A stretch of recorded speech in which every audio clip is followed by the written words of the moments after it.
aleykum salaam wa rahmatulahi wa barakatuh. Orúkọ mi ni Abdulsemi Sanusi tí gbogbo ayé mọ̀ ní Ọlá Akéwù. Ẹ ṣeun fún ìbéèrè tẹ́ ìbéèrè lọ́wọ́ wa. Fún tá à ń ṣe ni pé àpapọ̀ àwa olórin wákà táǹkọrin ẹ̀sìn ti Benin. Àwa ni a pé òde wípé kàn ṣe wáàsí fún gbogbo ayé kí wọ́n gbọ́. Àbí pé káwọn èèyàn dá wa mọ̀ kí wọ́n mọ̀ pé àwọn èèyàn ń bẹ́ẹ̀ lù tí wọ́n ń kọrin ẹ̀sìn. Ohun tó mú wa tá fi pé òde náà ní lásìkò inú àwẹ̀ táwa yìí.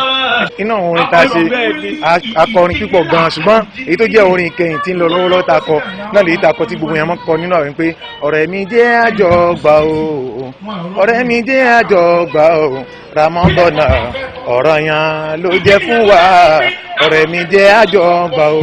Ìbáṣepọ̀ tí mo lè sọ pé wà láàrin amúlùdù pẹ̀lú àwọn olórin nàríbì ìbáṣepọ̀ dáadáa nítorí pé gbogbo àwọn tó wà nínú amúlùdù yìí ọmọ ìyá wa náà ni nínú amúlùdù ibẹ̀ ló ní wákà náà wà nínú amúlùdù alápàlà wà mẹ́ onítíátà mẹ́ wọn lórí yóò sọ gbogbo wa ọmọ ìyá ni gbogbo agbó jọ̀rọ̀ mọ́ ṣe àjọ amúlùdù ni oníwákà amúlùdù alápàlà amúlùdù onífíìmù amúlùdù so gbogbo wa ọmọ ìyá la gbọ́dọ̀ mọ́ ṣe ìjọ amúlùdù ìjọ kan ni tó ṣe ń pé ìjọ wa náà ni ìnarí ìjọ wa náà ni àjọ wa àjọ ń ṣe láti jọ mọ́ ṣe lọ títí lọ.